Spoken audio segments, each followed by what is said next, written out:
Happy Sunday afternoon, everyone. Hope everyone is having a blessed day. Of course, this is another installment of the Southern Baller Show. Of course, I want to shout out the mighty LDBC and all my HBCU heads or people who just love football in general. Man, we had good football going on, especially PWI college football last night or yesterday. And we have some good games going on in the NFL. And we're going to try to cover all those today. Uh, Salute to J Bar in the chat. He said salute to the family in chat. Appreciate you always supporting J Bar. And while you're coming in, please try to hit my like button. Even if you're coming in being nosy, hit my like button. And if you're not feeling the show, no worries. It's all good. Just share the show to somebody you think will like it. All right? Don't be selfish. But anyway, Coach, 67 Sports TV, my brother, how's everything going? I'm blessed and highly in favor this afternoon. How y'all gentlemen doing? Can't complain, man. Bless, man. And JB, how you doing, man? Just enjoying my Sunday, man. Getting ready for this work week. Definitely understand. Let me turn this music down.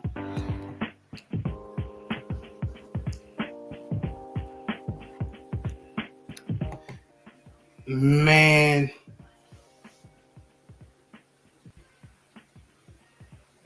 it's crazy, bro. Like the Commanders had the cheese, and we gonna talk about it.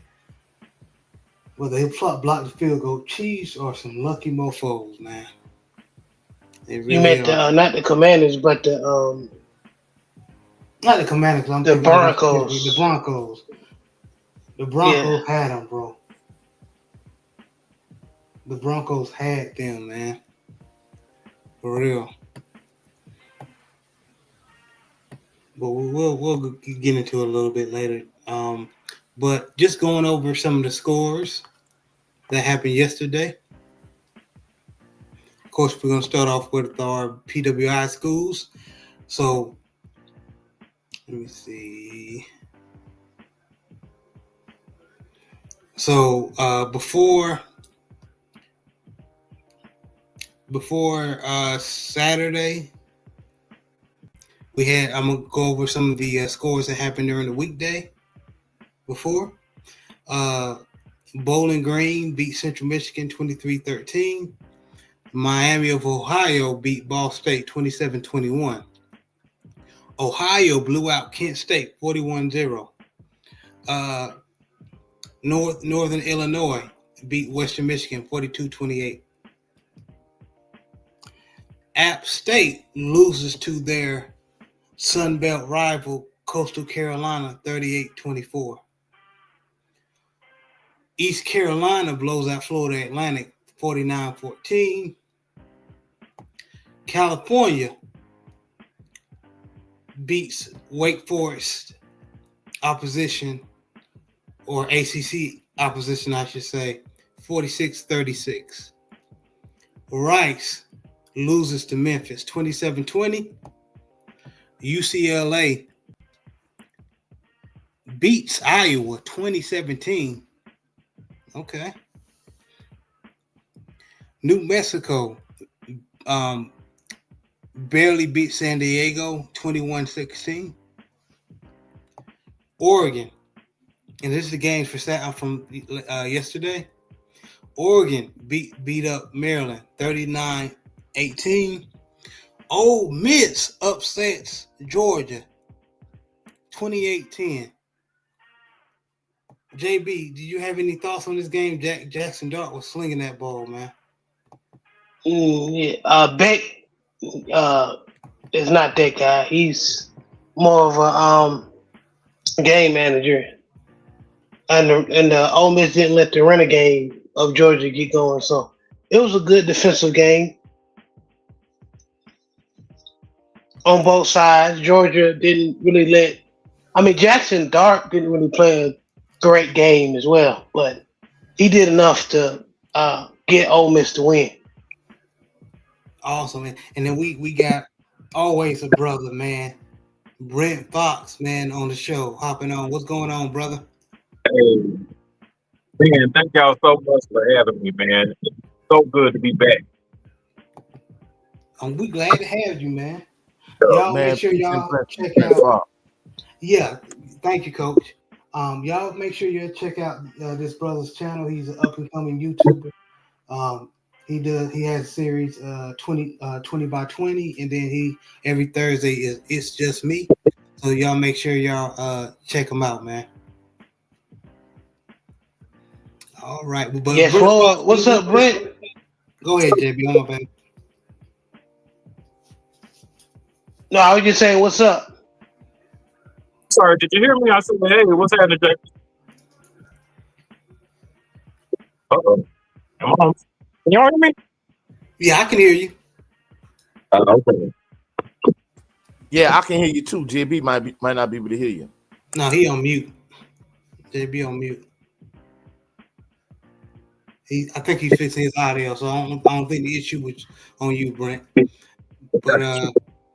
But we were just going over the scores, Brent. We were just talking about Ole Miss versus Georgia. They beat Georgia 28-10. Did you get a whiff of that game?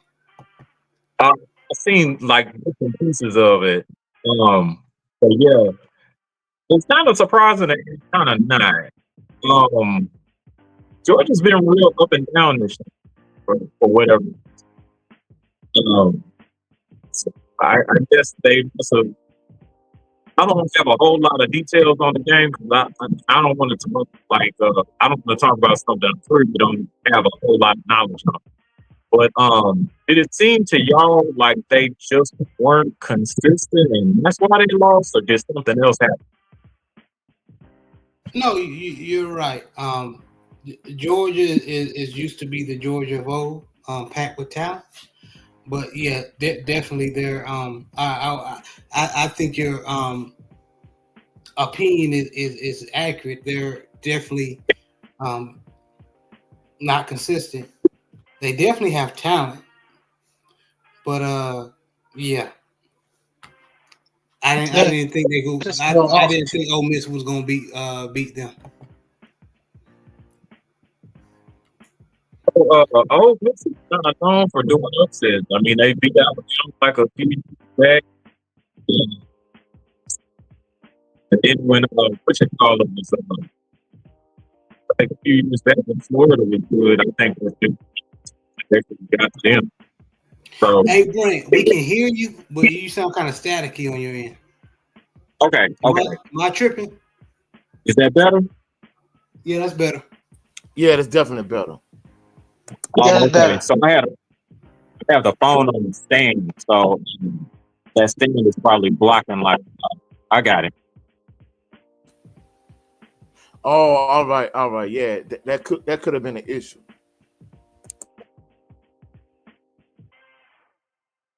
Yes, sir. And shout out to Big Reg, host of Big Boy Talk, my dog, man. He said, "What's good, everybody?" And he says, "College football this year is more unpredictable than it's ever been." I absolutely love it. Yes, sir. Yes, sir. We definitely agree. But continuing with the scores, Ohio State blows out Purdue 45-0. And of course, we're going to go to our ACC man with this next score, JB. Georgia Tech upsets Miami 28-23. What was your opinion on that game, JB? I knew it was a possibility. If anybody hasn't watched the ACC for years like I've been, I don't care if you 8-0, because the Tar Heels got the same dose of medicine last year against Virginia when they went to the Cavaliers in Virginia 7-0, and they were 7-0, and they got defeated. I knew that Georgia Tech was a high-ranked offense, especially with what's his dude name, number 10, King Haynes or Haynes King. He's probably one of the best dual threat quarterbacks in the nation. I knew he was going to give up Miami issues. Miami's defense is decent, but they're not great. They do give up the big pass. So I knew it was a possibility that Georgia Tech may upset them. Okay, and I definitely agree, man. Georgia Tech on the offensive side of the ball is a nightmare if you don't know how to stop the run, or if your defense struggles to stop the run. Trust me, the Tar Heels know all about it. Coach, did you catch that upset by Georgia Tech against Miami? No, I only actually watched 2 games yesterday. Of course, you can kind of almost guess who it is. Of course, I was at A&W Memphis Stadium for Southern, and when I of course I watched College Game Day yesterday, and that's another topic too. To me, I think they showed them kind of fell off, in my personal opinion.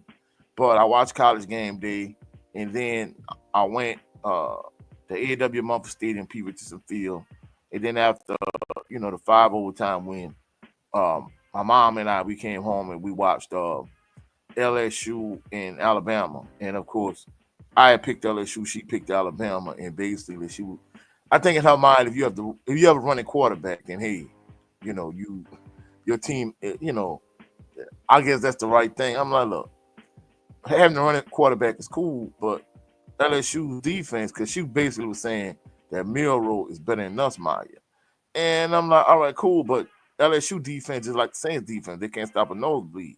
So I think that's more the issue than I think if you switch Nussmeier and Milroe. I think if you put Milroe on LSU's team, I don't think he makes that much of a difference. I think the fact that LSU defense really can't stop nobody is more the issue than what more so than them having Nussmeier over Milroe. I think that was the debate her and I was having.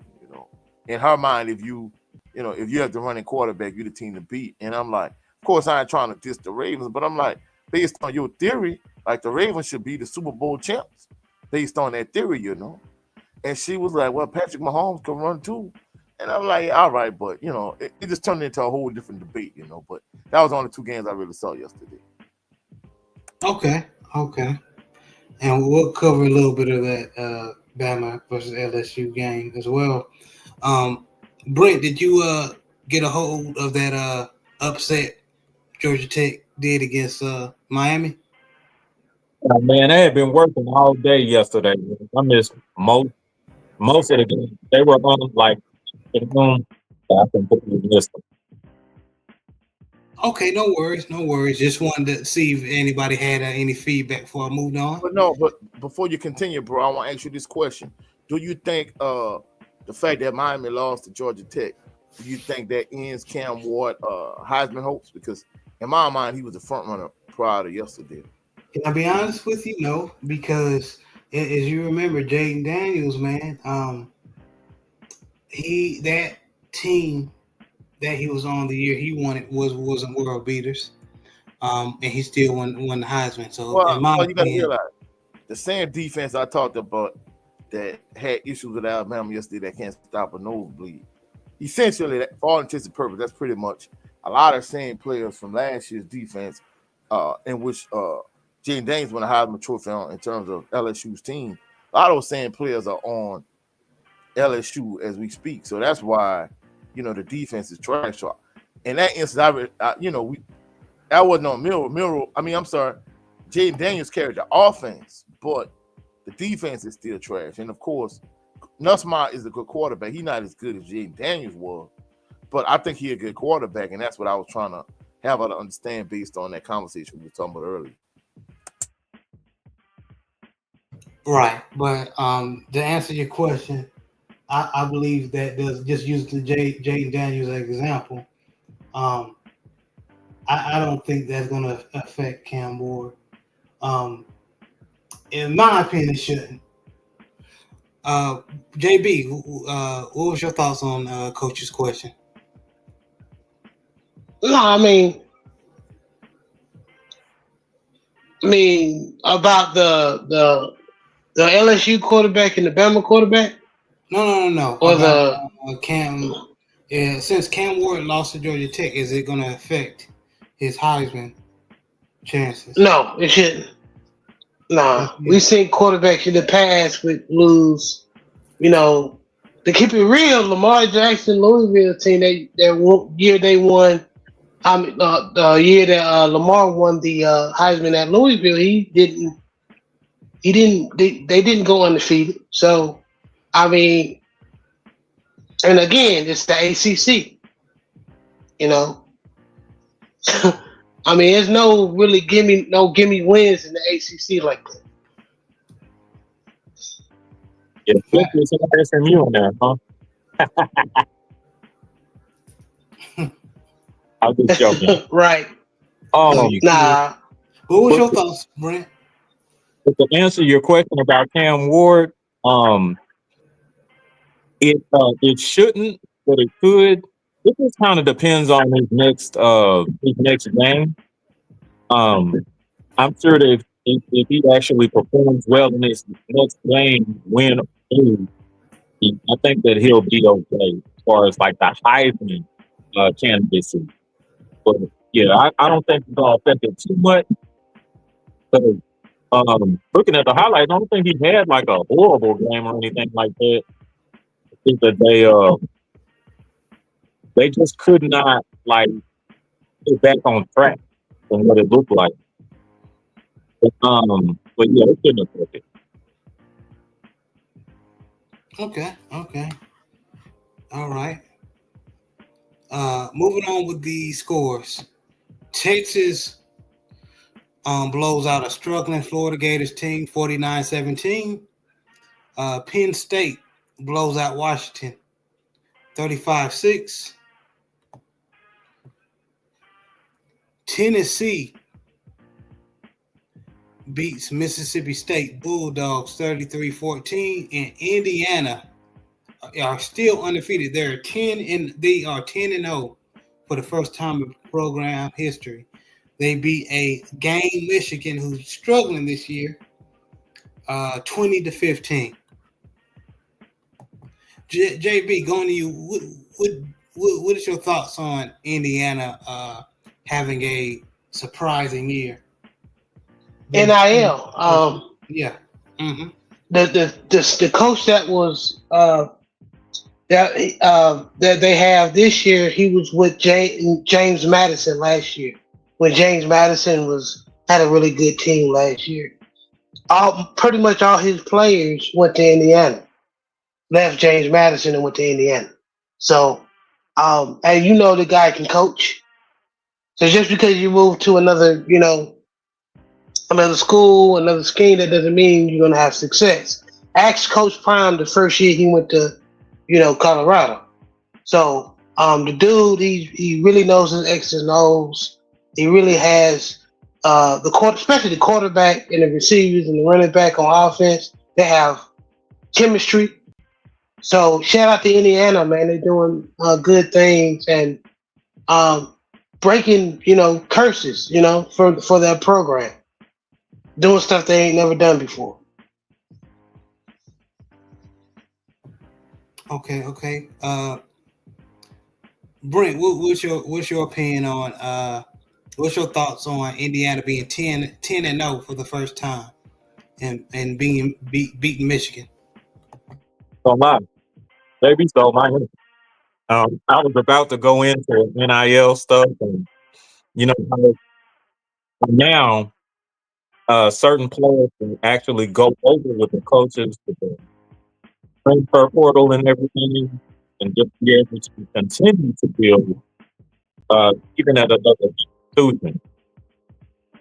But yeah, they really benefited off of that from what it looks like right now. Okay. And just FYI, we can hear you clear. It just sometimes it sounds like you muffled. You know what I mean? Yeah, that was my exact thought. It sounds a little muffled at times. We can hear you, but it's not crystal clear or real transparent. Okay, how about now? Still audio is? A little staticky, a little bit, but we can still hear you. Oh, no. Okay, all right. What I'll do is I'll try to jump out and then come back in and see if that'll help. All right, bet. All right. But while we're waiting on Brother Brent, Coach, what's your opinion on Indiana being 10-0 for the first time in program history and beating Michigan? Like I said a few weeks back when Southern had homecoming, and I had a conversation with Scotty, and I was kind of giving him the game in terms of why people view Southern and Jackson State and Florida A&M to a certain degree too, the way they view them in the HBCU world. I think the same kind of applies to the landscape of college football in general. Things are different with the NIL money, you know. So that's why you could see a team like Indiana, who's never been 10-0 in school history. You could see them emerge and kind of, be the kind of team that you wouldn't expect them to be in the NIL and the transfer portal and everything that is current day college football. All of those things kind of play a factor in it. Okay, well said. All right, moving on with the scores. So BYU, I watched the game. This game ended late last night. BYU barely got by Utah. BYU beat Utah 22-21. Utah had the lead, then BYU came back and scored late in the game. The reason why this game was important because if Utah would have beat BYU, it would have made things easier for Colorado to be basically to be contenders as far as in the Big 12 championship, or even make the playoffs. But they gotta win out their games as well. But BYU's good. This is like the third or fourth game I've seen them come back, man, being down. But I can say this: they are very beatable. They are very beatable. But shout out to BYU. And you back on, Brother Brent. Okay. Check. 1 2 1 2. Is that better? Oh man, that's way better. That's much better. Whole lot. Okay. Better. All right. And Notre Dame blew out Florida State 52-3. Man, I said it last week, and I'm saying it again. This is the worst Florida State ball club I've ever seen. The worst, man. And it's just in it. And JB, I'm gonna go to you. This is also an example of the NIL deals, like back in the day. All the Florida boys wanted to go to Miami or Florida State. Not today. University of Florida also don't leave them out. Oh, Florida Gators, of course. Especially when they had now. Yeah. Right. On the Southern Baller Show, we've been talking about some of the positives and the negatives of the transfer portal. Well, this is the negative. Well, where you can put money into players that don't fit what you're trying to do, and it can backfire. They brought DJ in as quarterback, and they were trying to make him out to passing quarterback when he's more of an option quarterback to me. I've said that since I watched him in high school. He was on that Netflix show with the best ranked quarterbacks in high school quarterbacks in the nation. With him, Justin Fields, QB1. He's always been an option quarterback. So Florida State tried to make him a drop back passer. I already knew that Florida State might not be that good this year because the scheme is all wrong. They have the talent, as far as they have speed. Their running backs is pretty good, but their O-line is trash. I remember when North Carolina played against them, and we had 3-man rush, and we was in quarters, and we had just a 3-man rush, and our defensive ends are not world beaters, but they're good enough. They were able to get to the quarterback with a 3-man rush. So their offensive line is not good this year. So, yeah, I agree. This is probably the worst Florida State team I've seen. Even worse than when Willie Taggart was coaching. Dang. Way worse. Man, Florida State wish they had Willie Taggart team this year. They're not good. For real, man. Shout out to Motivation to Be a Millionaire, man. He said salute to the panel. Salute to you, brother. Appreciate you supporting, man. Coach, what's your opinion? It's on this, how bad Florida State is doing this year. I ain't gonna lie. What I'm really thinking is when Florida and Florida State play, between the two, this probably got to be the worst that those two programs have been at the same time, probably maybe in history, definitely in modern history, because as long as I can remember, like Florida and Florida State at certain points, whoever won that game ended up going on to eventually play for the national championship. So I think the fact that those two programs, Florida State and the University of Florida, Florida Gators, the fact that those two programs are as bad as they are, it kind of goes to show you how the landscape of college football has changed. Because, if you look at like the early, just the 90s in general, like that matchup, it constantly had national championship implications. And the fact that both of those teams are bottom feeder type teams. Because you got to realize at one point, Florida State was such a good program. There was talks of Florida State leaving the ACC and joining the SEC. Now that conversation is out of the realm of possibility at this point. So, like I talked about earlier in terms of the landscape of college football changing. It kind of goes to show you how bad, because like you said, Florida school. At one point, if you lived in the state of Florida and you was a 5-star player, you was Mr. Florida or whatever the case may be, you wanted to go to Miami, Florida State.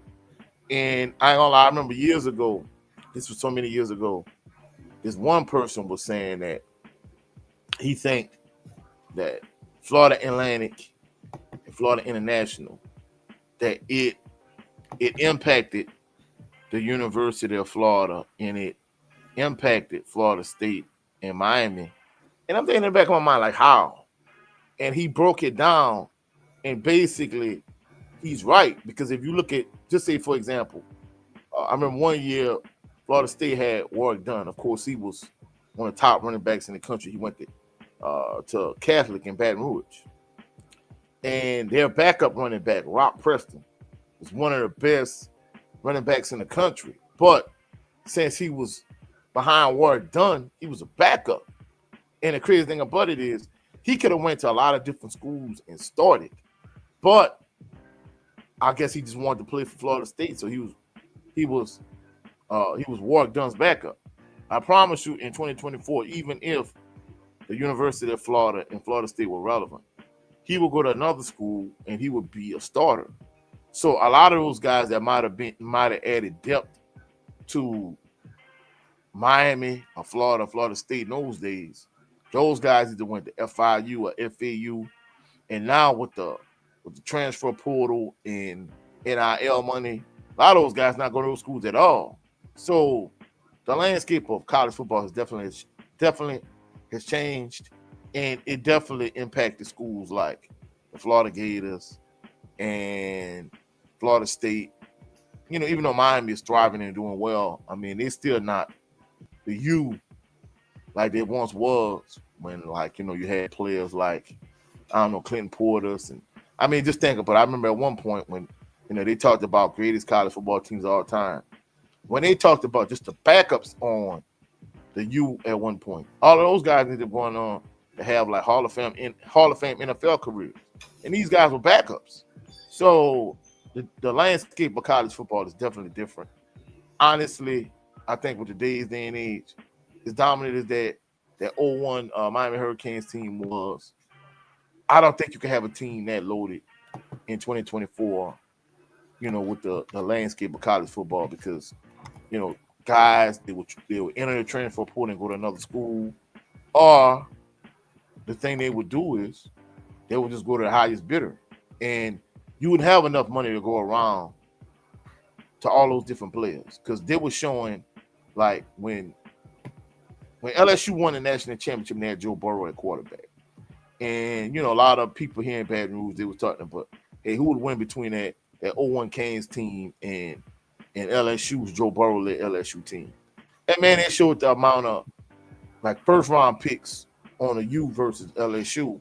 Don't get me wrong, because of the way college football is nowadays, I think LSU will be competitive. But in terms of just the amount of Hall of Fame caliber players that U team had, I think it's no comparison. I think they definitely had more talent, but I think the way it's more of a spread game nowadays, I think LSU definitely compete. But, I think overall, I think that's the reason why Florida State and the University of Florida is so bad, because the landscape of college football has changed. Things are different now. Facts, man. Brent, what's your opinion? Is this the worst Florida State team you ever seen? Absolutely. As a matter of fact, man, when y'all was talking, I was thinking they might have to repossess that Seminole signal and replace it with like the Florida State water moccasin or something like that. I mean, they bad. Like, if you transfer them over to the Sun Belt Conference, I don't even think they would be ranked number one in that. Wow. It's just historically bad. And to Coach's point, the landscape for college football now seems to be, and this is just my opinion, it is not a fact, it's just my opinion. It seems to be more or less like an open market, to where you go to a school that will help you showcase yourself to get your value up. And then, once you get your value up, that brings in more endorsements, more money. And then that could ultimately help your draft status. As to when we were coming along, I hate to sound like that, but when we were coming along, when you went to a school, you went to that school for prestige, because it was Florida State, because it was the University of Texas, because it was the University of Oklahoma, and they were, they were best known for being powerhouse programs, and more importantly, they won ball games. Now, because people have other focuses, like, hey, I need to go to a program that can benefit my skill set and get my stats up. You're not really too much thinking about prestige and working as a unit to try to get the win. You're more or less thinking about, hey, how can I market myself here? That's what I got. Beautifully said, man. Good point, especially by you and Coach, man. Good point. Salute the brother, relax and calm reign, man. He said, salute Jared, Coach 67, and family. And he said things are different in 2024. College football is big business in 2024. Yes, sir. Yes, sir, it is. And just want to get the scores out the way, so I won't prolong the PWI section of the show. So Alabama, we were just talking about this. Alabama beat LSU 42-13. Boise State beat Nevada in a very, very close game, 28-21. Kansas barely beats Iowa State 45-36. That's considered an upset. Army West Point beats North Texas 14-3. Army is still undefeated. Navy isn't. Clemson beats Virginia Tech 24-14. Washington State beats Utah State 49-28. Colorado, and I watched this game, of course, beats Texas Tech 41-27. JB, you know where I'm going, man. And I'll let you go into detail.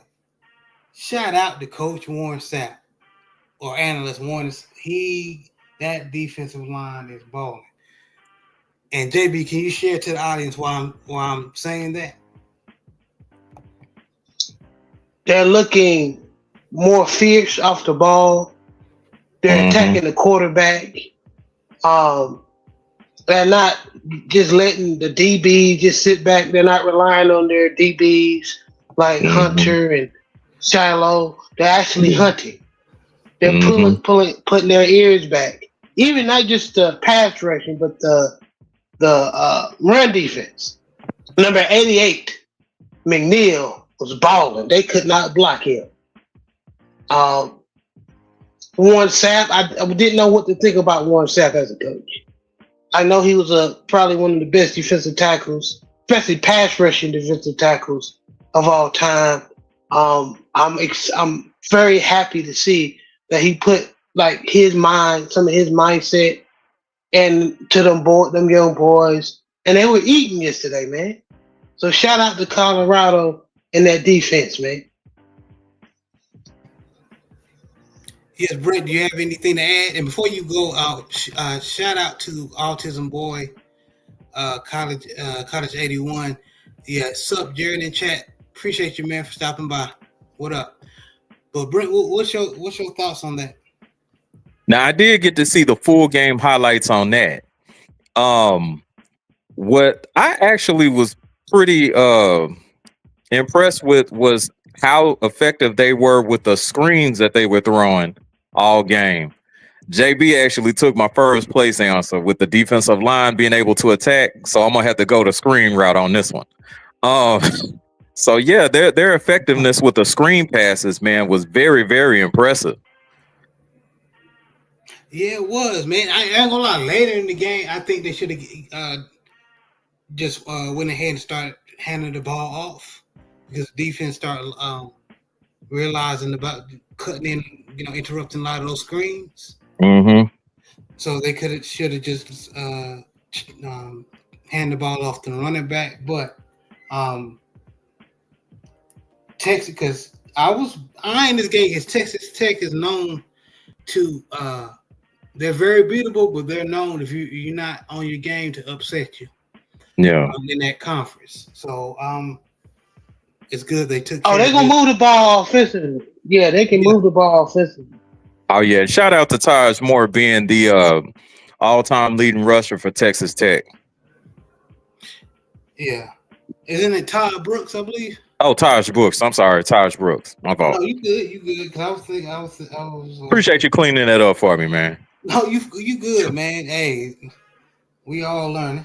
But yeah, Todd Brooks. Because I ain't gonna lie, on that drive, if it wasn't for that sack, that game in the sack, that Shiloh scoop, that fumble up and scored. They had the offensive weapons to move the ball down the field. It's just that none of their tackles could block their Colorado's defensive ends. And my Lord, I can't believe I'm saying that. From where they came from. Right.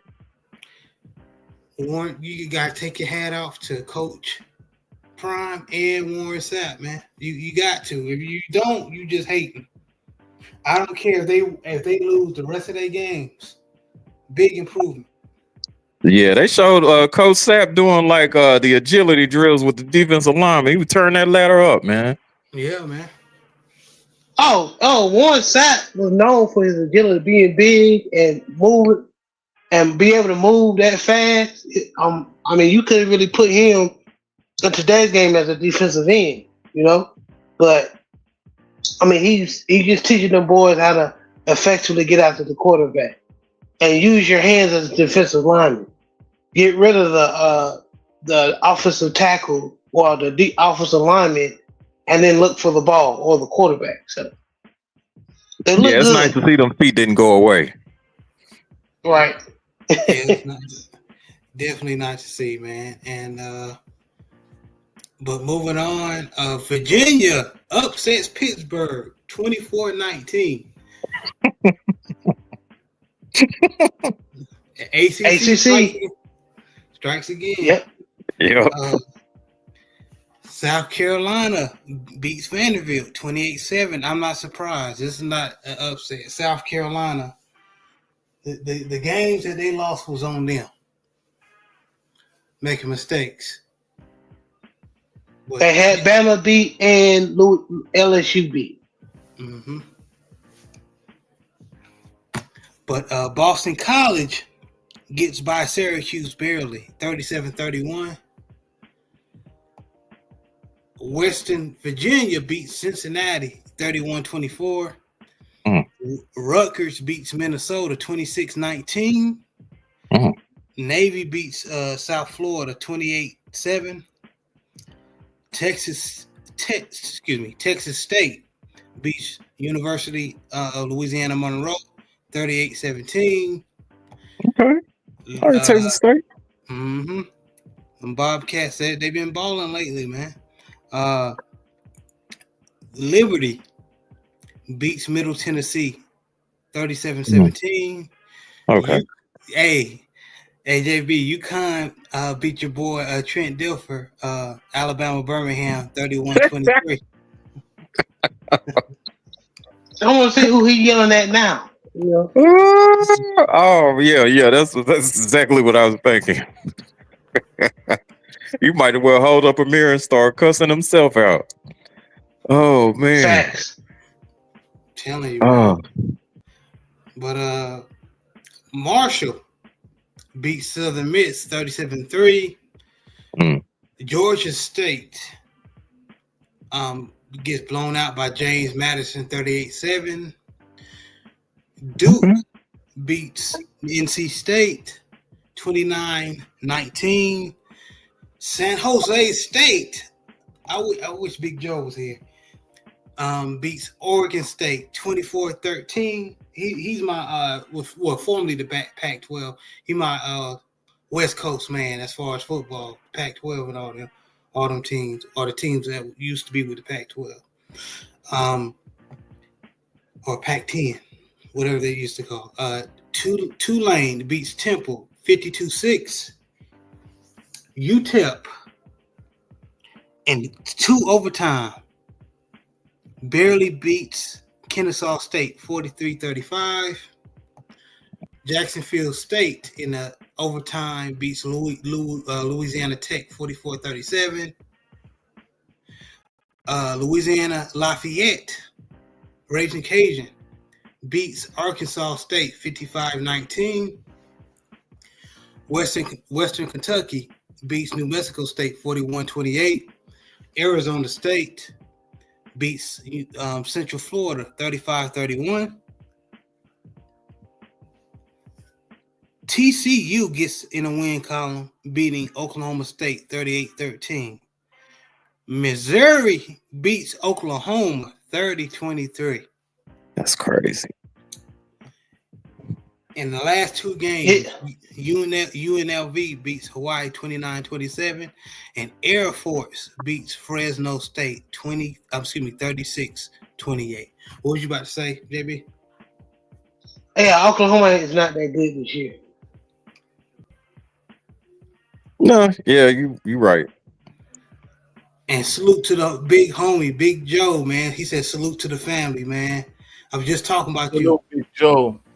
Salute, Joe. Salute time. Yeah, man. But any of them games that you guys want to chew on or that resonated with you before I move on to the HBCU part of the show? Well, first of all, shout out Autism Boys, shout out Big Joe. Shout out Motivation to Be a Millionaire, Relaxing Calm Rain. Not Dr. Mark, unlike my brother Brent Fox said one time. But anyway, he was saying that college football is big business. It has been big business for a while now, but I think maybe he meant to say it's bigger business with the NIL component of it. It's not just big business for the institutions and the college. It's also big business for the athletes also. So I think that's one thing that kind of makes the landscape of college football different to me. Facts. Brent Fox, any final words on the PWI portion of the show? Did the University of Texas at San Antonio have like the week off, or did they play? Let me see.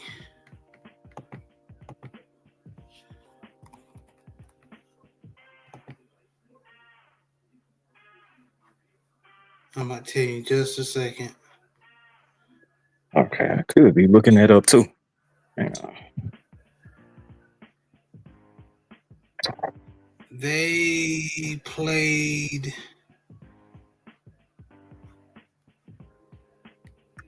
Yeah, so what happened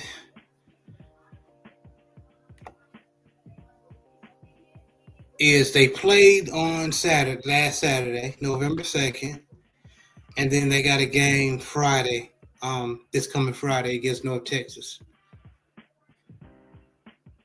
Oh, okay. So I think this is their bye week. Okay, got it. All right, well, with me, I ain't got nothing else for the PWI school. All right, how about you, JB? I mean, nothing, man. Just the teams that everybody thought that was going to be elite this year is not that elite. Oregon is doing this thing, and a couple of teams like Indiana and BYU. But next week gonna be interesting, Joseph said Notre Dame dog walk FSU and Texas dog walk Florida. The best teams in Florida is Miami and FAMU. For real. Yes, that is correct. This year, the best teams in Florida, they have the FAMU Rattlers in Miami. That is truth right there. And other Florida teams, they need prayer.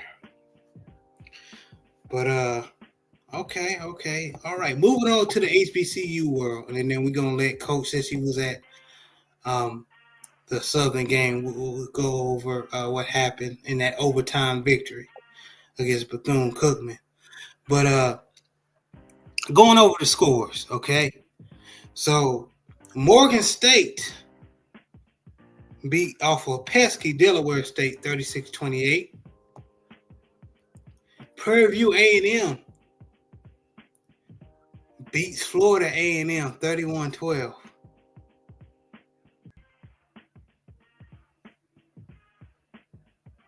Did y'all hear what I just said?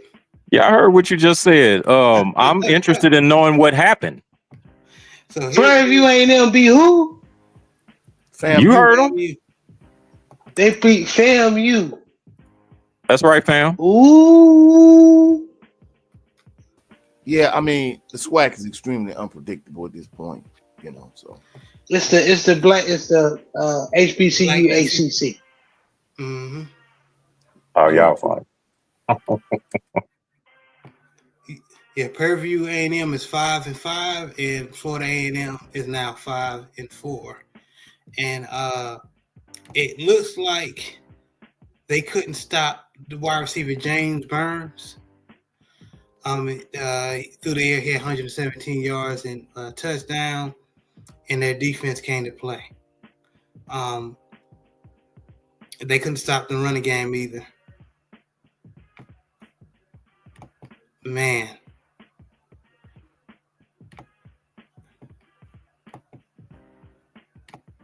Yeah, they had 3 players, running backs, that had more than 5 yards a carry. Chase Bigman had 9.7 yards a carry. McDowell had 4.3, and Jamarius Brooks had 6.2. Okay. So it was a combination of Jay Johnson.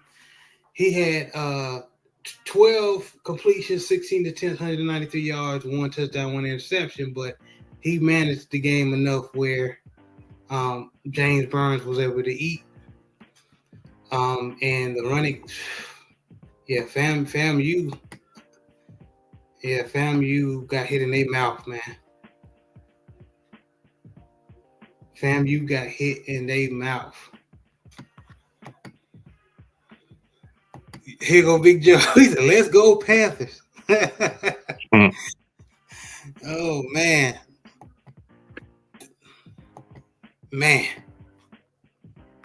Arkansas Pine Bluff get the brakes beat off of them by Alabama A&M 52-24. Grambling beats Alabama State 24-23. A lot of people picked Alabama State to beat them. Southern, of course, Coach going to talk about it, beats Bethune-Cookman in overtime 25-23. And South Carolina State Bulldogs, the leaders in the MEAC, blows out Howard 38-14, who are the defending HBCU MEAC champions. And then going down, Jackson State, excuse me. I watched this game, y'all, on HBCU Go. Jacksonville State. I keep on saying Jacksonville. Jackson State beats Mississippi Valley 51-14. Now, Mississippi Valley played them tough for the first 2 quarters. After the third quarter, a lot of mistakes, and Jackson State never looked back. And Irv Mulligan was running all over the Delta Devils. And I'm going to keep saying this, Coach, and you can add in.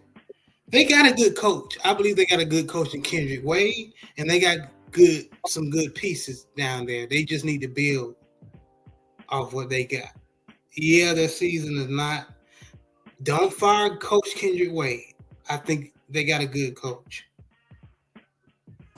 Well, their problems are a lot greater than just having a head coach, because truthfully speaking, prior to his arrival, like they were offering coaches the job, and coaches weren't even interested. This how funny it was at one point. A few of my coworkers was telling me, "Man, coach, why don't you go be the head coach at Mississippi Valley?" And I'm like, "Nah, no thank y'all. I don't need that kind of stress in my life. I don't need that kind of pressure." But at the end of the day, truthfully speaking, it's not just a coaching thing. Just like Jackson State, resources for the facilities, and even though you got 6A football in the state of Mississippi, they got dog players, but they can't get them to come to Valley. And good evening, Ravens Talk with Yolanda. Congratulations on her, getting our subscriber count up, and her yes. cross threshold she been trying to cross. I ain't tripping on FAMU beating Southern. The difference between FAMU and Southern at this point is the way it looks. Southern is headed to the SWAC championship game, and FAMU gonna be second in the SWAC East. Yeah, because Sister Yolanda, I don't know if you know, but FAMU just lost to Prairie View A&M. So, yeah. And congratulations on getting your subscribers up and hit that milestone. So happy for you. So yeah, keep grinding. Definitely keep grinding. We love your content. You're very welcome. But yeah, I know it's the environment over there at Valley, but I think they got a good coach in Kendrick Wade, because he could have stayed at Delta State. Delta State is was a decent Division II program. Matter of fact, they made the playoffs last year in Division II. So he could have stayed there, but he chose to go from a winning program to Mississippi Valley, and that says a lot. I know that says a lot. So yeah, definitely some changes need to be made, but I don't think firing Kendrick Wade is a good idea at this point. With the Well, and I mean, yes. And sometimes moving up ain't it. And I'm gonna be honest, you know, you never know. He could be a Henry Frazier III type coach where he actually elevates them. Because if you'd have told me Henry Frazier III would have did what he did at Prairie View, because people talk about as bad as Valley is now. Valley is nowhere near as bad as Prairie View was at one point. Not only did he lead them to a SWAC championship in 2008, it took some years to build that program up for one. Not only did he lead them to a SWAC championship, but he made it a destination spot. That's the reason why you got coaches like Eric Dooley that want to be the head coach at Prairie View, because he made it a cool thing again.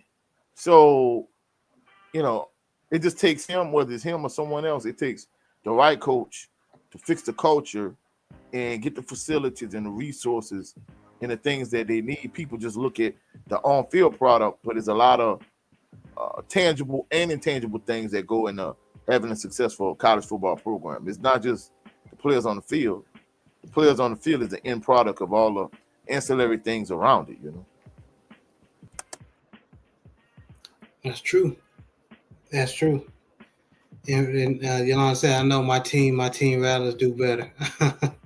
Yeah, but Alcorn, we're going to continue with the scores. Alcorn State beats Texas Southern 42-21. Tennessee State beats Western Illinois 45-20. Congratulations to Coach Eddie George. Towson beats Hampton 27-10, and Villanova beats North Carolina A&T 31-3. And Coach, I meant to reintroduce this topic, but last week, but I was pressing for time. Why did North Carolina A&T leave the MEAC? They should have just stayed where they're at. Well, you and I talked about this. In fact, Scotty had this huge conversation and debate, and he had a call-in show when they were leaving the MEAC. And basically, one of the elderly gentlemen that's kind of, I don't remember his name, but he's in a lot of the HBCU like groups that I'm in, like on Facebook and here on YouTube.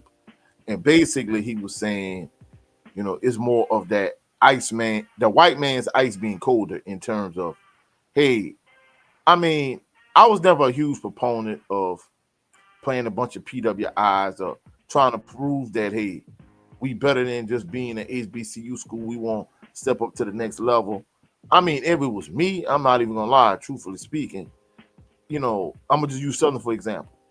If you want to play an occasional, maybe McNeese State, Northwestern State, Nicholls State, an occasional Southern Conference team, an occasional PWI, or maybe an occasional step-up game against a team like ULL, ULM, Tulane, LSU, whatever. You can play those type of games occasionally. But if it was up to me, all the games Southern would play would be other HBCU teams. We don't need to. I don't think the white man's ice is colder, if that makes sense. And I remember Black Fight Fan in 7-8 was having this conversation. He was saying, Black basically was saying was the reason why, they gave us integration as opposed to something like reparations or some of these other things that our civil rights leaders were fighting for, is because one, they wanted the black dollar, but two, they wanted the black athlete.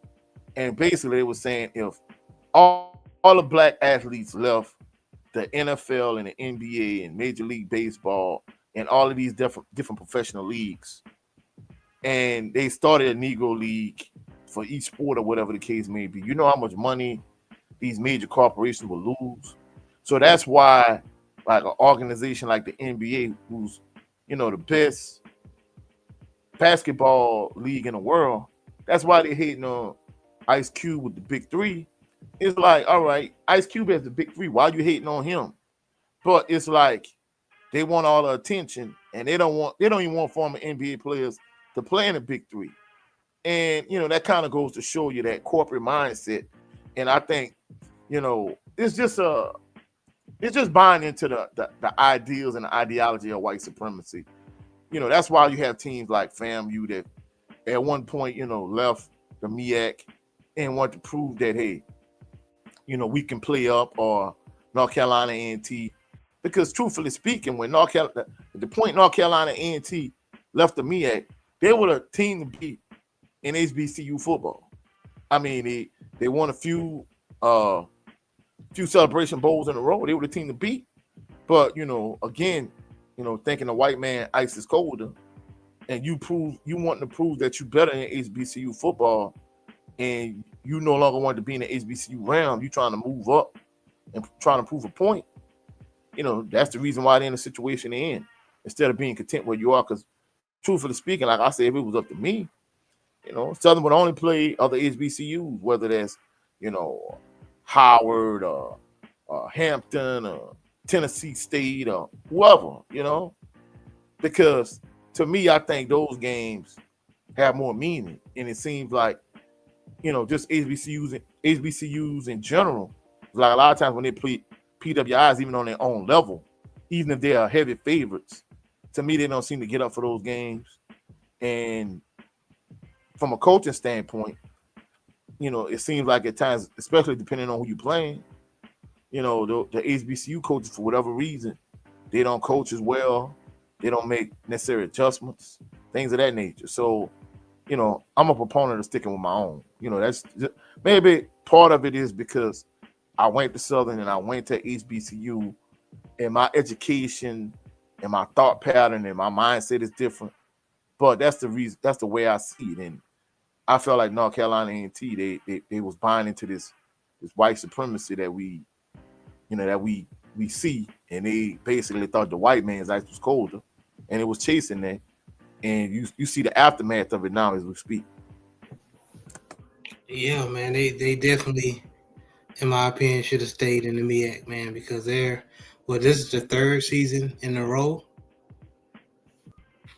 in the Big South Conference that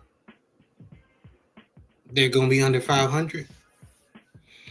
So yeah, and that's not their standard. Just being real, they're North Carolina A&T. That they're used to being a dominant ball club, especially in the MEAC. But I think they should, they definitely should have stayed, man. So I definitely agree. All right, moving on, fellas. One thing I do want to touch on is, do referees pick and choose for the taunting call? So this is why I picked that topic. I was watching this topic. I was watching the Colorado game last night, and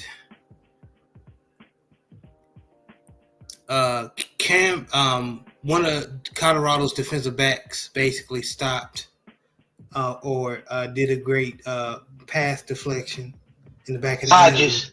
Yeah, Hodges. And he pointed at the wide receiver, and the referee threw the flag. Now, a lot of people say, well, it deserved to be flown. But here's my issue. If you watch all the games over this whole year, a lot of players have been doing that. Now, I'm not talking about the machine gun when they act like they shoot. No, that's foolishness. I'm talking about, like, you know, just gesturing like I lock you down, or, you know, even pointing. That's been going on all year. and a lot of refs don't call it. They'll walk up to the defensive back and tell them, or even the wide receiver, they're doing it, and tell them to cut it out, but they don't throw the flag. But this is the second penalty again, as far as I saw with Colorado. And if other teams been guilty of this, as far as referees throwing the flag for taunting, let me know. But I've seen this twice with Colorado, where one with Jimmy Horn, he did the Tyreek Hill peace sign while running to the end zone, and the referee negated the touchdown because he threw the flag. Which, in my opinion, if you're going to throw the flag, add the penalty yards or deduct the penalty yards after the play. Let them keep the touchdown, which I've never seen that in my life, all my years of watching football.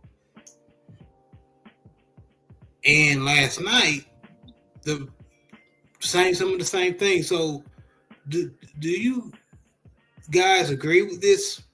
Like, are a lot of the referees pick and choosing on the taunting?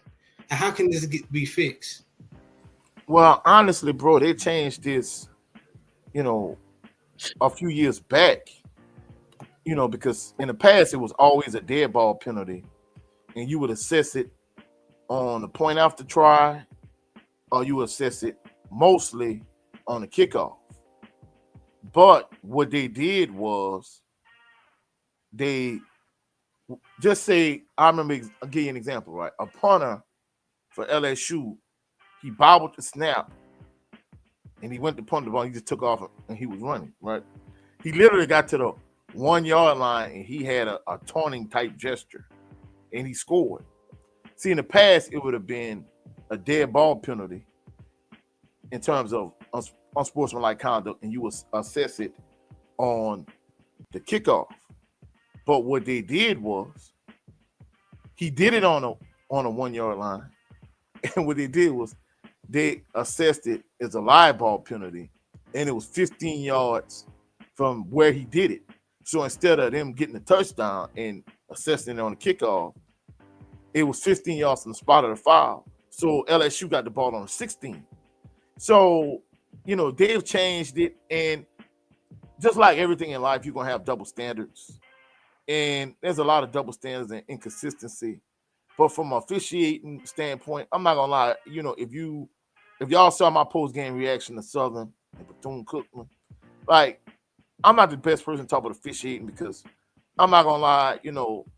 I believe in positivity, the power of positivity, positive energy, and I like to uplift and elevate like everything in the HBCU realm when it comes to the SWAC, the MEAC, and just HBCU football in general. But I'm not gonna lie. I'm not gonna hold back. I'm not gonna sugarcoat it. The SWAC officials are trash. My opinion, I think they're the worst officials in the world. I'm not gonna lie. During the course of the season, with my relationship with the Louisiana All-American Sports Network, I've done play-by-play and commentary on a lot of high school football games, and I think a lot of LHSSA. For people that don't know, that's the Louisiana High School Athletic Association. A lot of LHSSA referees are better than the SWAC officials I see on a Saturday in and Saturday out basis. If you bias against teams, like if you bias against Southern and you bias for FAMU, if you just stated that, I can see all right, it's cool. But I'm not gonna lie, even when I watch games that Southern aren't playing in, like the SWAC officials just across the board are just trash. In fact, I'm sorry, trash is an understatement. They're more like toxic waste. So we always talk about things to improve SWAC football and improve like sports in the SWAC across the board. But to improve the quality of football in the SWAC, you need to get better officials. 3/4 of the time, these sorry officials, they don't know the rules. They don't know how to enforce it. They often indecisive and confused about calls. I'm like, bro, this is sad. And we talked about the taunting call, like even yesterday, like in terms of like pass interference was a huge call yesterday during the game with Southern, where Southern would do something, they would get flagged for defensive holding, a pass interference. And Bethune-Cookman would turn around and do the exact same thing, and they wouldn't say anything. So my point is, when it comes to these like unsportsmanlike penalties, or just penalties in general, I think if you call it both ways, it's cool. But when you call it against one team and you're not calling against the other team, it's blatantly obvious and it's trash at that point. So at the end of the day, I think that's a huge part of the problem.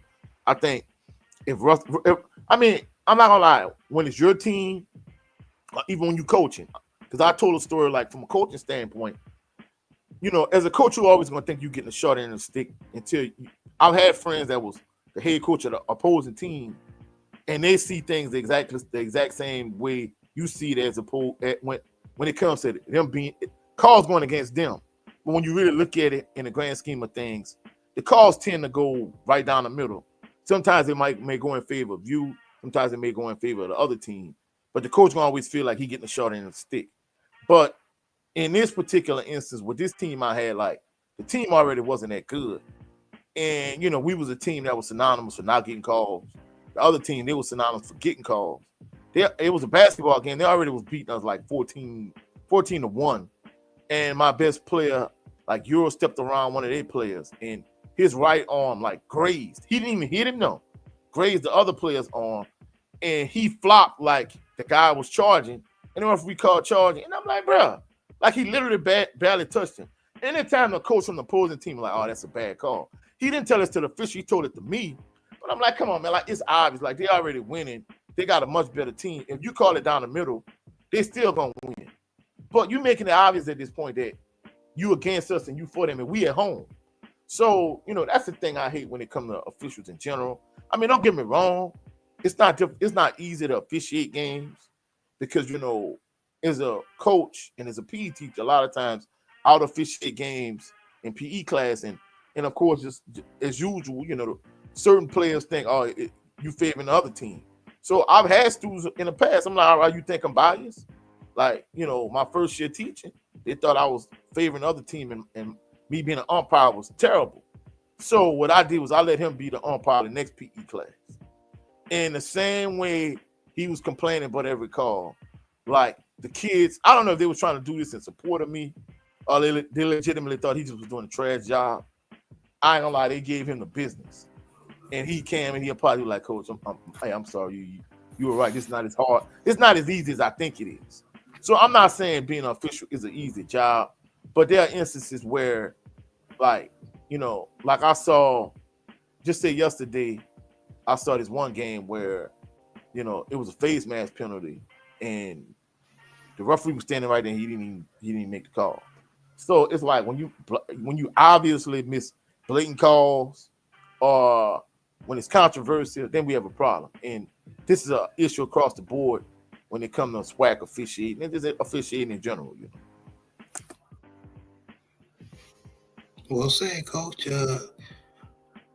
Brent, what's your opinion on referees picking and choosing for the taunting call? Because, like, if Alabama, I feel like what Coach said it's very true. It's very, very.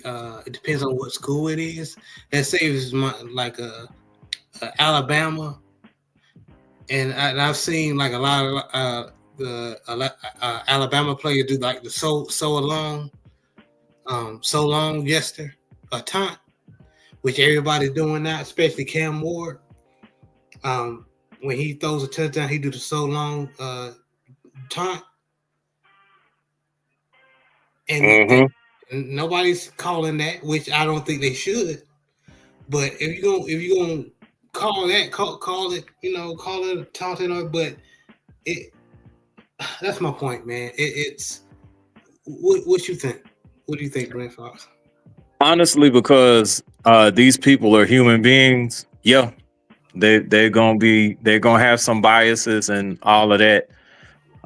So yeah, they are going to literally pick and choose when they do it. It's just like a holding call. Depending on how egregious it is, I mean, you should call it, but there are times where they don't. But yeah, since there's a human element involved, that's always going to be like that. They are going to pick and choose, who actually taunts. And if they feel like, and this is bad, but sometimes these officials will tried to throw those flags to possibly humble one of the players or humble that particular team because of a bad interaction with a coach or a player. I mean, there's a whole bunch of factors that actually go into that. But yeah, as long as they human beings officiating, yep, they're gonna pick and choose when they throw the flags. I agree. Definitely agree. JB, what's your opinion? I mean, to your point, in the same game, the Colorado game, Utah, what was it? Who they play? Dang, I forgot that quick. Texas Tech scored to close the gap to 7. And the tight end, and he scored on number 7. And the tight end did the you too little time, where he put his hand close to the ground, and the referee just look at him. So absolutely, they pick and choose. So it is what it is.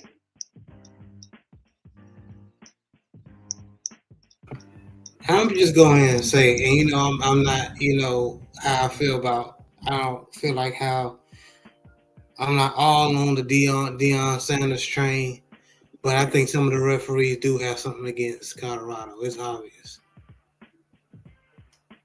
It's obvious. Yeah, and I'm not gonna lie, bro. I agree with you. And of course,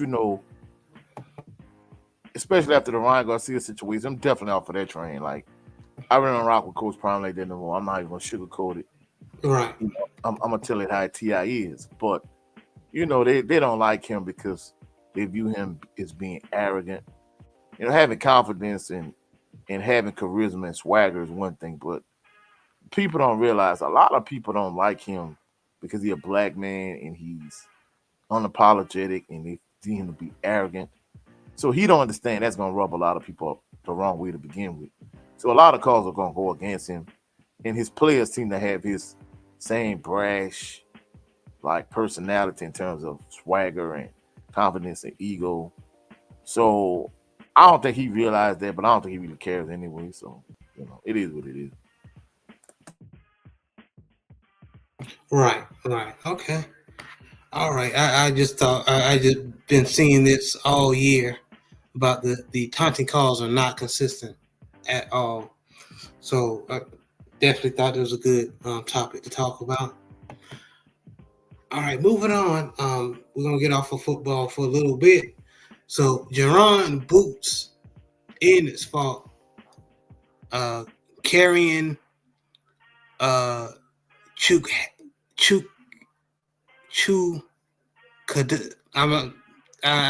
saying. Yes, thank you. Just call him Karen. Karen, because I was. Yeah, you just call him Karen. But anyway. So that do sound like a rare condition, don't it? Mm-hmm. So this is, those who don't know, Boots fought a rematch because I'm saying a rematch as in he won the first fight against this dude, but did not look good. So he's been inactive, and he fought this gentleman again. And I don't know about y'all, which we're going to talk about it. I'm going to go to each and everyone to get your opinion. It looks like the same as the first fight. Except this time Boots did hurt Carrion. Dropped him and hurt him a few times, but Boots was getting caught a lot. And he looked beatable, in my opinion. Like if he fought like a Terrence Crawford or somebody like that. I don't think he's ready. But Boots got the unanimous decision. But he's calling out Boots and Terrence Crawford. I don't think he's ready for that fight. Going with Coach first. What's your opinion? Well, of course, people that watch my channel, I did a post-fight reaction this morning. It probably dropped about noon today.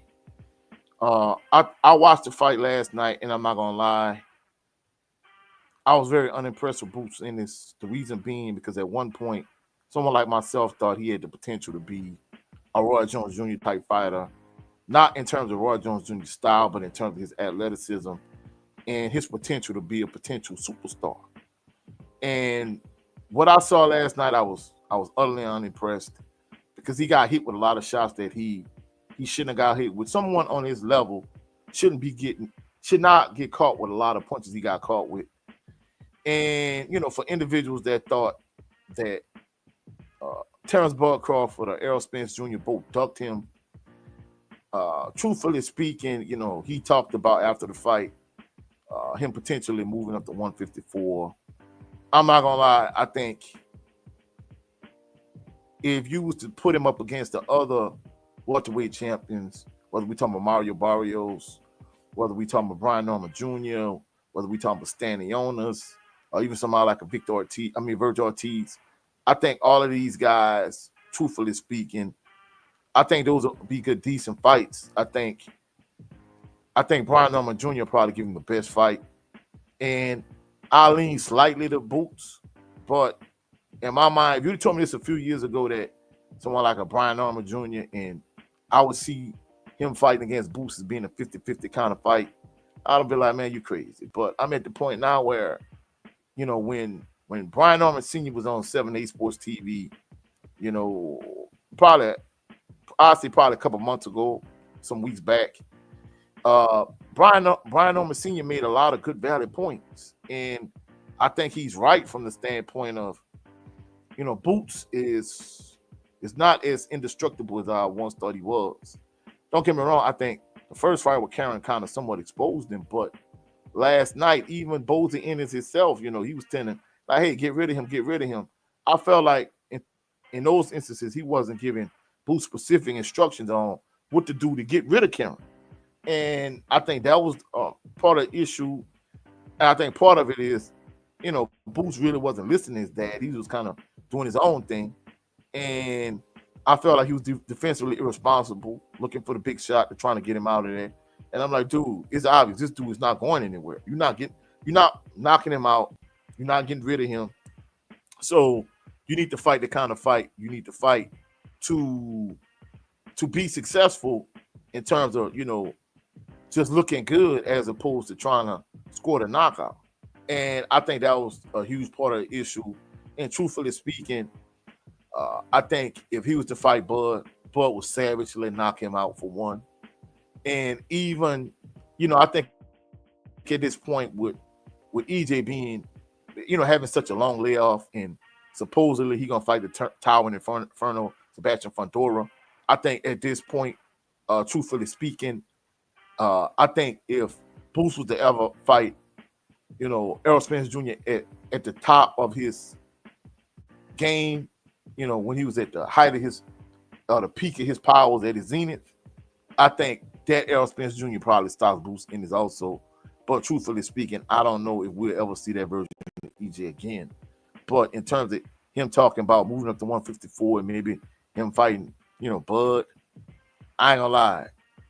I think it'll be a rough go for Boots if he moves up to 154. I think the thing he should focus on is maybe getting a fight with Stanley Jonas, maybe getting a fight with Mario Barrios, and maybe eventually he could fight someone like Brian Norman Jr. for Undisputed.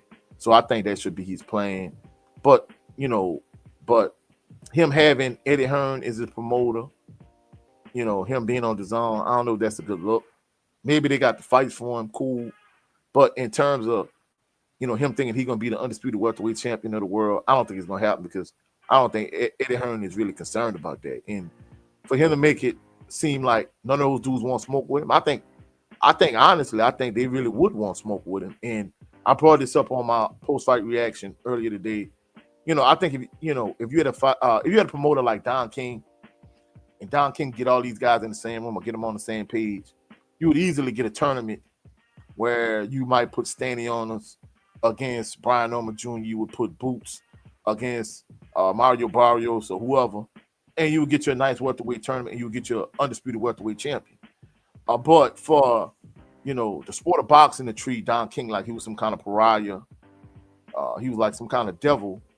And Bob Arum did all the exact same things and did even worse stuff than Don King. And essentially, to a certain degree, you took the black man's company, or you reduced him to the point where, like, he really had no value in terms of being able to get fighters and have a deal with a network. But yeah, Bob Arum is still operating the same way he did, with no real backlash. It goes to show you the racism and the double standard in the sport of boxing.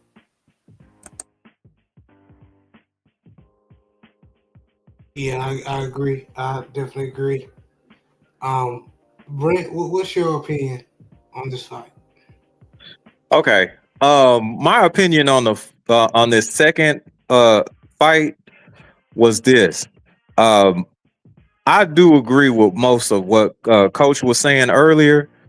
I think by trying to impose his will or force a knockout, Boots definitely left himself open for a lot of shots he wouldn't necessarily need to take. I think that those things are easily correctable.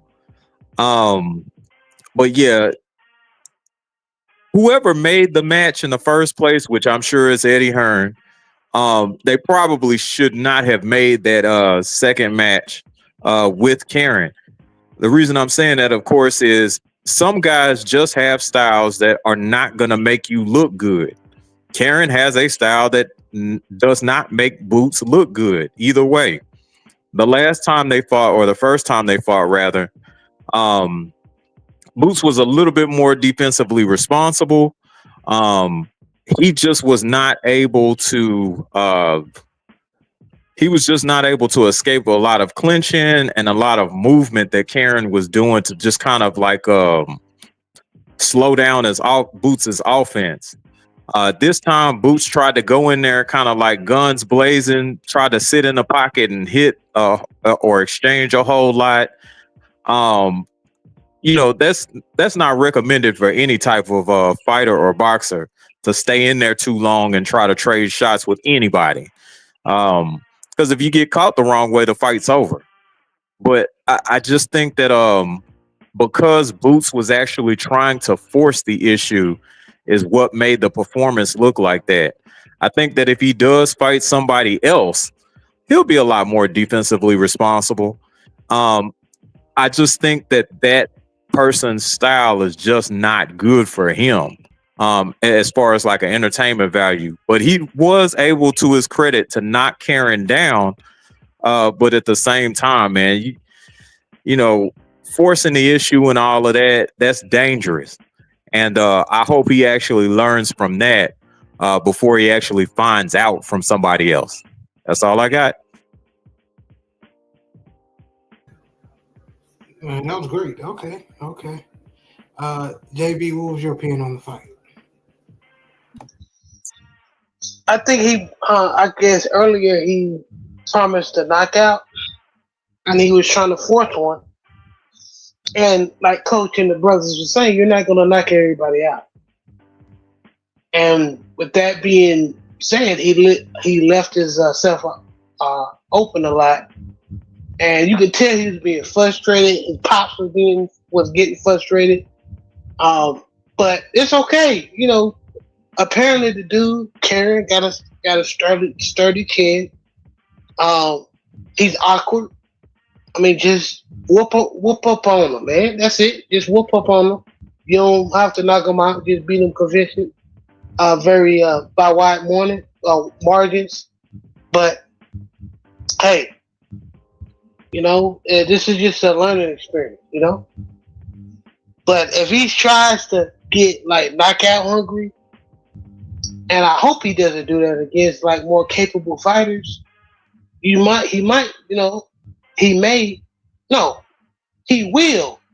find getting himself off the canvas.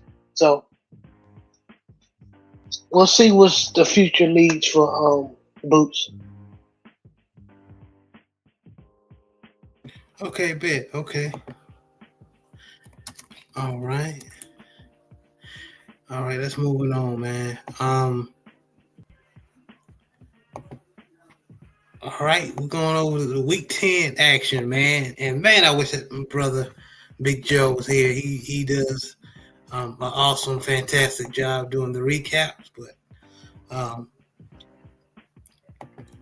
we're gonna do it this time. Okay. So starting off Week 10, of course, our Baltimore Ravens beat the Bengals 35-34. Jamar Chase had a career high game through the air, over 230 yards through the air, damn near 300. And that Baltimore secondary is historically bad, very bad. But with me saying that, Lamar Jackson, Derrick Henry, and the Ravens was able to beat, or sweep, I should say, the Bengals 35-34. This morning, because this game was overseas, the Panthers get in the win column and beat the Giants 2017. Shout out to Lunch Break Hot Take, Hendo and Brodney. They covered that game, so y'all go over there and support those brothers, especially if you're Panthers or Baltimore Ravens fans. Y'all support them brothers. Patriots beat the Bears in an upset game, in my opinion. Drake May was able to be sufficient through the air, even though he threw a pick. He was able to play well enough to get the Patriots a win. So the Patriots win 19-3.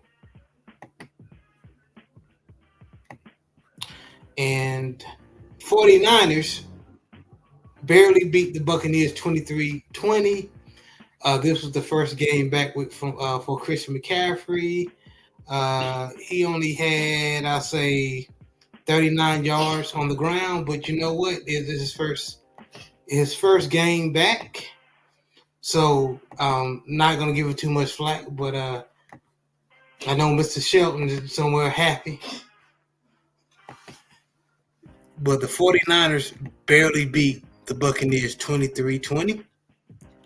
Broncos lose a heartbreaker in Kansas City. All they had to do was kick a field goal to win the game. Number 54, Chenal, was able to get through the line and block the field goal, so the Chiefs remain undefeated and win 16-14. So the Colts fall to the Bills 30-20. Somebody has some explaining to do, especially in that quarterback room and the offensive coordinator. I watched that game. That defense bailed, did decent enough to win. Defense did decent enough to win. It's just that the offensive side of the ball could not get going, and Joe Flacco did not help throwing 3 interceptions.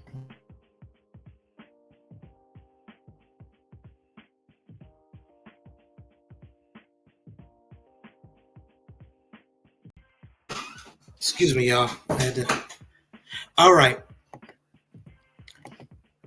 So Steelers get past Commanders in a good game, 28-27.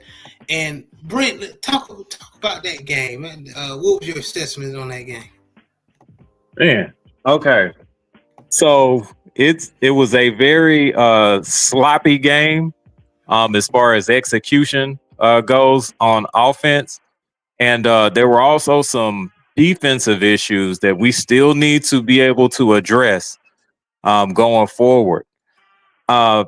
But for the most part, it was pretty much back and forth. But I think one of the thumbs down that I have to kind of give one of our guys, Joey Porter Jr., He really had a bad showing today.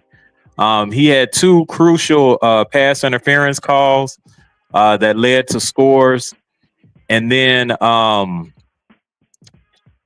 with our pass defense, we left the middle of the field wide open again. We can't have that, and especially, against y'all coming up. Andrews has already been a problem for us, so we need to make sure that we shore that up. But we actually do a good job on, dual threat quarterbacks, obviously. But so Jaden Daniels was pretty much held in check. But the main components were basically like Terry McLaurin, and then from time to time it was Zach Ertz as well. Noah Brown did some spot duty here and there, as far as like catching passes from Jaden Daniels to get critical first downs, things of that nature.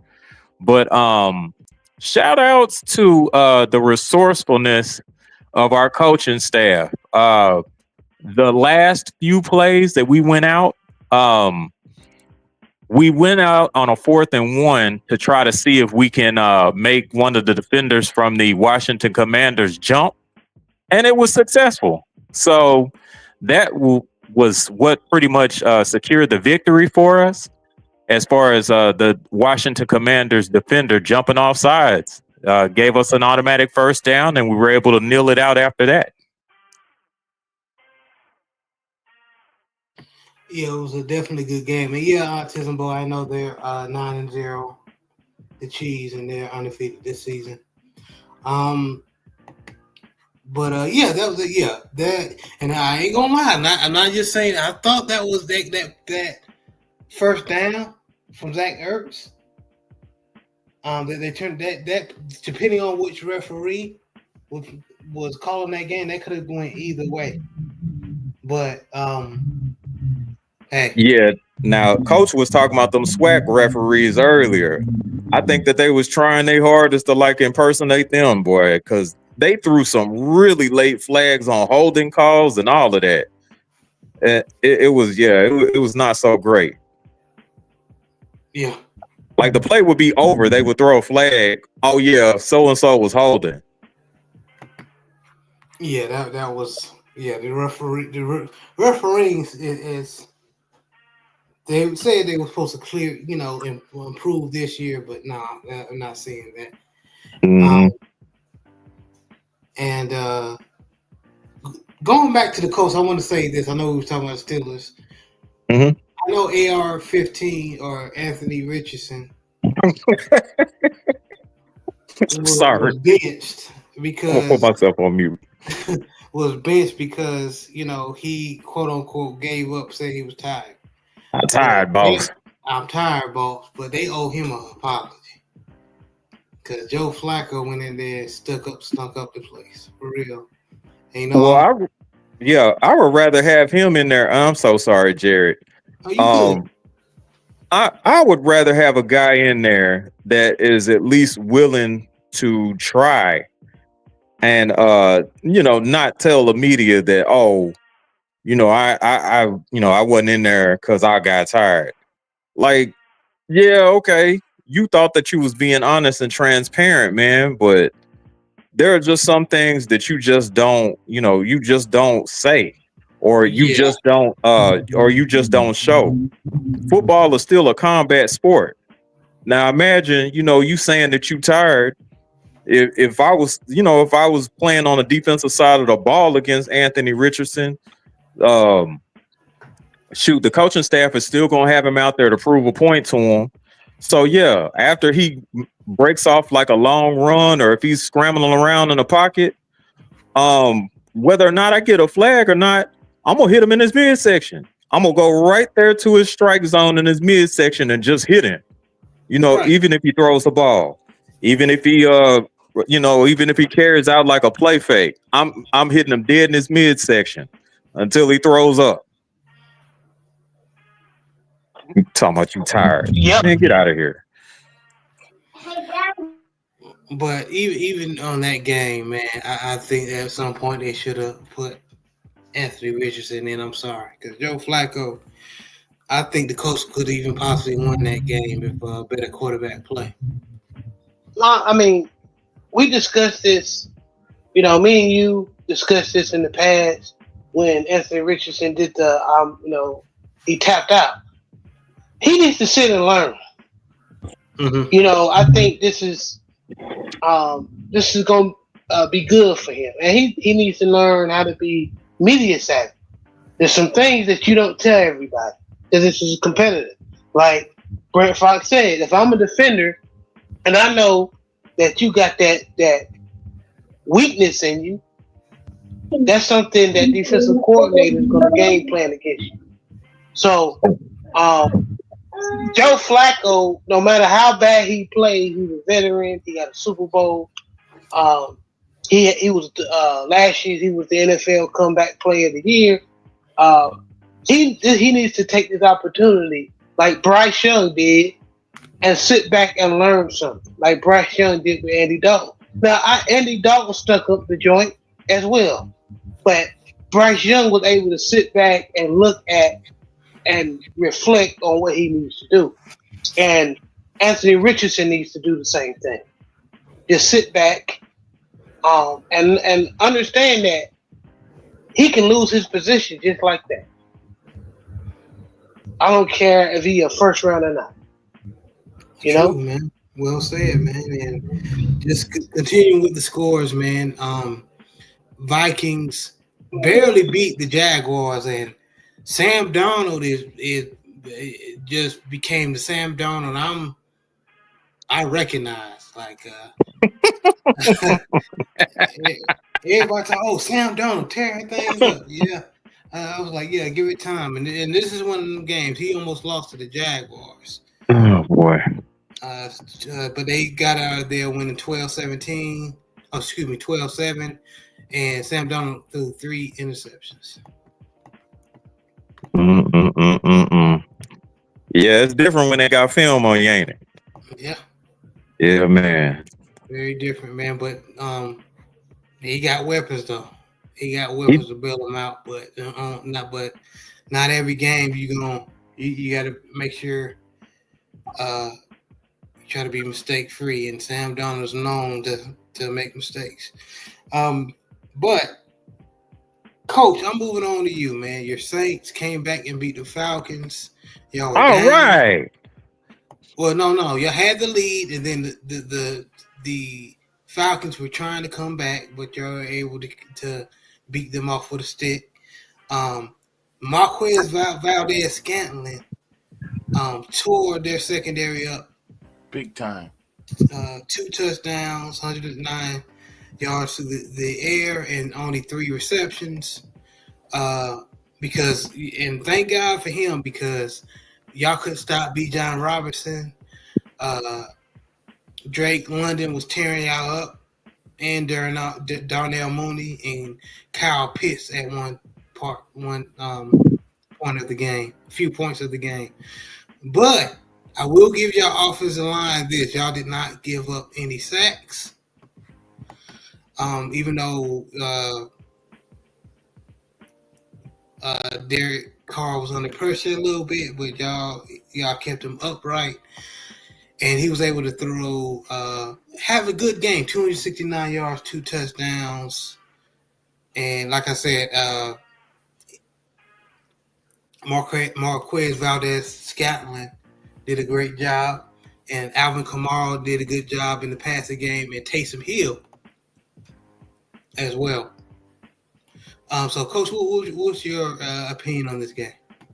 I know some people are gonna be like, "Man, Coach, you going way left." Honestly, I wanted them to lose. The reason being, I'm a diehard Saints fan. The issue with the Saints is they're not good enough to be a playoff team and to make a deep playoff run. Yet they're not bad enough to get a top 5 pick. And because you got all of these older players on defense, like Cam Jordan and Tyrann Mathieu and Demario Davis, like all of those guys, you add in them 3, And then you go to Alvin Kamara on the offensive side. All of these guys have bad contracts. You know, they owe a certain amount of money. And basically, you got these four, you got like 5 or 6 older players that have bad contracts. And you really can't get rid of them. So I think it'll be in your best interest. It might sound crazy to do like the Philadelphia 76ers did several years back in the NBA and trust the process and just tank. See, the difference between the NBA and the NFL, the NBA has a draft lottery. And even if you have the worst record, you still have to win a draft lottery. Whereas in the NFL, the team with the worst record gets the number 1 pick. And, you know, you started out the season 2-0. You lost 7 straight games. Got rid of Dennis Allen. I already said Dennis Allen is not an NFL head coach. At best, he's a defensive coordinator. He's not fit to be a head coach because he don't have the leadership capability, the leadership qualities. His game management is trash. His clock management is trash. I don't think he was fit to be a head coach. They should have been got rid of him. I think them going on that run at the end of the season last year, it was the worst thing because Gail Benson didn't pull a trigger on firing him. I mean, if it was me, if I was Gail Benson, I'm not her. I don't know who's advising her because at one point, Nick Loomis was not only a general manager for the Saints, but he was also general manager for the Pelicans. If it was me, you know, he kind of closer to being an owner than an actual general manager. He has more leverage than the average NFL general manager. If it was me, I'll get rid of Mickey Loomis. I'll get rid of Jeff Ireland. You already got rid of Dennis Allen. And I'll definitely get rid of Derek Carr, too. I'll just blow the whole thing up. For the exception of those like 5 or 6 veteran players that you really can't get rid of because they have bad contracts and no other team is going to take them on. And not only that, but you'll take a hell of a cap hit for cutting them or for trading them. If it was me, I'd blow the whole thing up. And I would have tanked and I would have tried to get the first pick. If you think Spencer Rattler is the guy, you roll with him. If not, you try to get a Shedeur Sanders, you get a Cam Ward, you get a Travis Hunter, the type of player that you could build your franchise around moving forward. And, you know, you do like the Carolina Panthers, the Washington Commanders, the Houston Texans, but you want to take more of the Houston Texans, Washington Commanders type route in terms of, you know, hopefully you could be good quick with a good rookie quarterback, you know. I mean, at this point, I'm not even gonna lie. I'll take, you know, I'll blow it up and I'll take a quarterback like Garrett Nussmeier, even though he didn't look that good against Alabama. I mean, he ended up being a better quarterback than I thought he was going to be because, year before last when he threw the pick 6 against Southern, I'm like, man, this boy's trash. And then the same season when they playing in the SEC championship game after Jaden Daniels get hurt and he come in there, he played well. Like he ended up being a better quarterback than I thought. So I think if you could hit the reset button and just blow it up, I'd have preferred them lose and just tank and just try to get the first pick of the draft. But clearly, Rizzi taking over, he kind of give him. I know from an organizational standpoint, in terms of Gail Benson, you had to move away from Dennis Allen, and you had to give the fans hope. But let's be realistic. You lost 7 games in a row. Now you're 3-7. Man, you're not gonna make the playoffs. I think it would have been in your best interest if you just tank the rest of the way. But of course, these guys are professionals. They get paid. They're not gonna just lay down and let another team beat them, especially a hated division rival. So at the end of the day, I really think they should have lost, but they won. Oh well.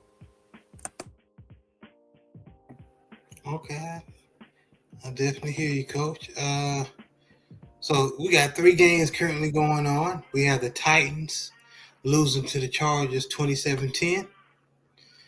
And the Cardinals are beating the Jets 24-6. I guess that move of Aaron Rodgers being quarterback for the Jets ain't working, huh? And Eagles are beating the Cowboys 14-6.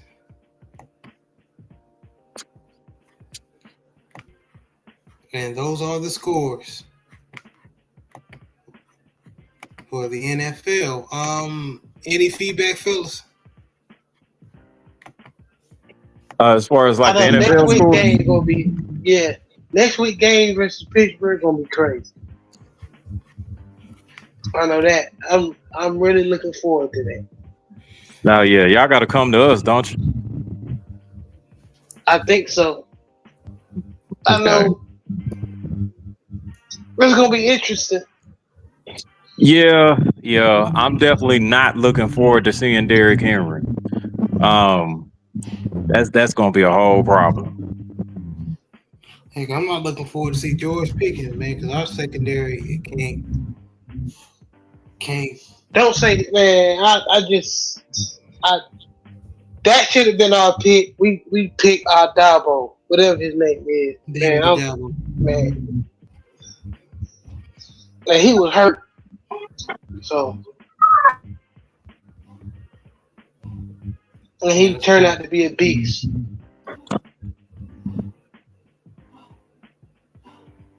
Well, yeah, we don't like to throw a whole lot. So, we'll see how that goes. And then that Washington game, Calvin Austin, our little fast wide receiver, he got hurt. I don't think he came back. We do have Mike Williams though, so we'll see how that kind of goes. But yeah, I kind of expect somebody different to eat. But yeah, I'd love to chop it up with y'all before the game next week, and we could probably do a breakdown of how we match up with each other, man. I would really love to do that. Let's do it, man. So yeah, let's do it. Let's have that on Friday. Okay. What time you want to do on Friday? Probably after. What time? What's your work? Yeah, when you get off of work, whatever time, just text me and Jared. Whatever time will be good for you. We'll work out a time. Yeah, I'll hit y'all on that. 5. Yeah. You know what, man? I don't understand why we haven't utilized that before. That's on me though. But yeah, man. We gotta utilize that when we get ready to go against each other. I know there's gonna be a whole lot of banter because JB over there and Jared be thinking he's slick.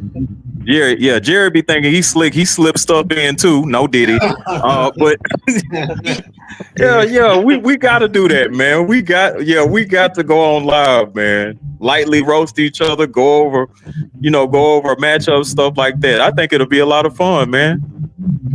Facts, man. Because and everybody knows that I don't like the Steelers. We're division rivals, but I am a fan of Mike Tomlin. Mm-hmm. I'm proud that Russell Wilson. I have to everybody dogged him out, especially when he was in Denver. I feared. I mean, it's one of our Southern Ballers episodes that I knew that Russell Wilson and Justin Fields coming to Pittsburgh and being handled by Mike Tomlin, that was going to be interesting. So, and I was right. So, it is what it is. Yes, sir. Yes, sir. So, for those of y'all that are listening, look out for us on Friday. We're going to get together. We're going to have a good time. We'd love for everybody to be a part of it. Yes, sir. So I'm going to get it created. Probably I'm going to have a thumbnail, everything created before we get up for before Friday. So, yeah, I'll send you everybody the link. Okay. Okay, bet. Absolutely. Man, I'm excited already. You're welcome. Coach, you welcome. You know, y'all ain't got nothing to play for, you're Saints fan, but you welcome because you're a brother, Yeah, and congratulations. Hey, I already gave you my thoughts on it. I think they should have went with Tank. But, Lord. No, I'd have tried to get the first pick of the draft. That's just my personal opinion. But you still got some Saints fans that have hope that they can run the table and make the playoffs. I don't think it's realistic. But guess what? Still my Jags. And hey, I'm hoping for a celebration bowl victory with me. So go Jags. All right. Okay. But fellas, man, this was a good show, man. We gonna wrap it up, man. Brent, can you let everybody know where they can meet you and see you? Yeah, absolutely. I host a show called It's Just Me, of course, hosted by Brent Fox. Usually I come on YouTube on Thursday nights. But yeah, we're gonna make a special exception. Well, I'll probably still do my show on Thursday, but we're gonna make a special appearance on Friday. Awesome. Yeah, y'all please be on the lookout for us. And the great Big Joe Townsend said, "Great show, fellas. I appreciate you, man. Hey, Joe, I tried to do my best with the NFL recap, but hey, I ain't touching you, bro. I ain't touching how you recap. Pause. You know what I mean? But anyway, Coach, let everybody know how they can meet you and see you. Well, you can catch me here on YouTube. Well, you can catch me at Coach 67 Sports TV. On Coach 67 Sports TV on all social media platforms. But you can catch me primarily here on YouTube at Coach 67 Sports TV. I gave my quick thoughts post-game reaction to Southern University's 25-3 overtime win against Bethune-Cookman. I also gave my full post-game reaction, and I also gave a post-fight reaction to Jerron's Boots in his lackluster performance against Karen. And I got a couple videos dropping in terms of talking about SWAC officials, about a potential showdown between Boots Ennis and Brian Armour Jr. So I got a lot of content coming, but especially those individuals like myself and my brother Jared Lovin Green that love The Wire. Myself, Jared Lovin Green, and our good brother 7A Sports TV. Next Saturday, 10 a.m. Central Standard Time, we're going to break down episode 1, season 1 of The Wire. For y'all individuals that love The Wire like we do, y'all come check us out next Saturday at 10 a.m. Catch y'all on the rebound. Y'all have a blessed and phenomenal evening. Y'all have a blessed work week. Peace and blessings to everyone. Shout out to the awesome and amazing LDBC, and go Jags. Yes, sir. And thank you, Big Joe, and thank you, Autism Boy. Appreciate you, man. But JB, I appreciate you for always being there behind closed doors. Any last words before we get out of here? Y'all be blessed, man. Have a great week. All right. Again, this was another installment of the Southern Baller Show. Y'all have a blessed day.